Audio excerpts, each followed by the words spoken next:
dovoljno je brzo da se može nazvati putovanjem, a s druge strane dovoljno sporo da se osjeti prostor kroz koji se prolazi. Mladen je zaljubljenik u putovanja i bicikle od djetinjstva. Teško je nabrojiti sve gradove u kojima je pedalirao ovim popularnim prijevoznim sredstvom. Berlin, London, Hamburg, Amsterdam, Prag i tako. Što se tiče svjetskih gradova, najviše sam putovao po Aziji. Moje putovanje do Pekinga 2008. godine kaže da sam prošao kroz Ulan Bator i sibirske gradove. Čuj, nezgoda ima uvijek, umora apsolutno kad se voziš na biciklu. Međutim, sve se to zasjeni uspješnim putovanjem, uspješnim završetkom putovanja. Nezgode, čuj, za svako putovanje potrebna je sreća. Ona je vrlo važan faktor, možeš imati znanje, volju, želju, ljubav. Međutim, sreća je važna, što manje nezgoda, to bolje. Putujući biciklom, Mladen upoznaje različite kulture i u stalnom je kontaktu s lokalnim stanovnicima.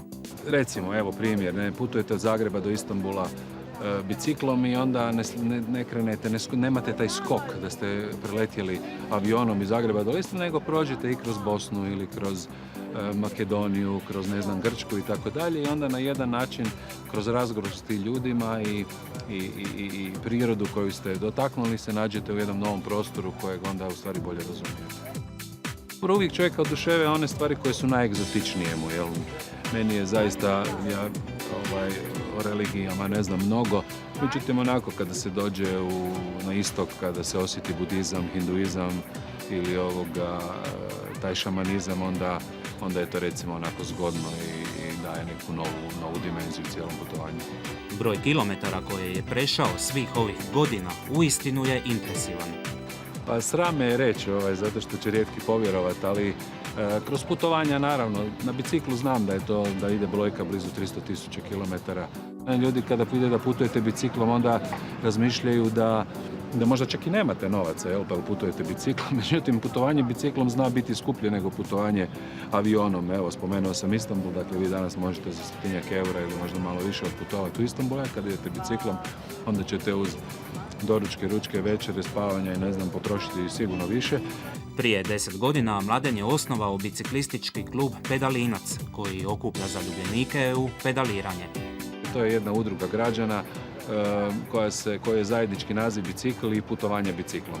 Kako ti ljudi vole poput mene geografiju, kako vole putovati, na koncu kako vole bicikl, složili smo se u jednu udrugicu koja funkcionira bez ikakvih obaveza, zajedno nekad otputujemo nekud.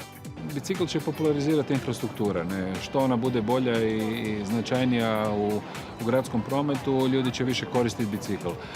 Biciklizam je možda nije najbolja riječ za nas koji povremeno, kojima je bicikl prijevozno sredstvo. Dakle, moja je velika želja govoriti nešto o upotrebi bicikla u svakodnevnom životu. Mislim da će svaki grad na svijetu, na koncu što idete dalje na zapad i što imate razvijeniju ekonomski zemlju, to vidite da je upotreba bicikla češća i žešća, rekao bih.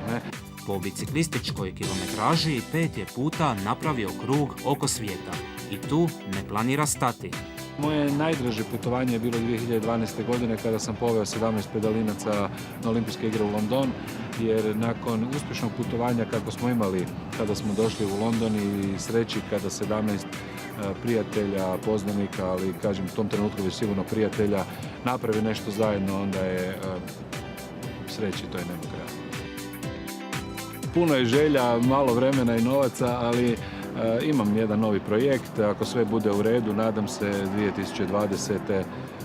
Otputovat ću biciklom na Olimpijske igre u Tokiju. Mladenu držimo palčeve da u tome uspije.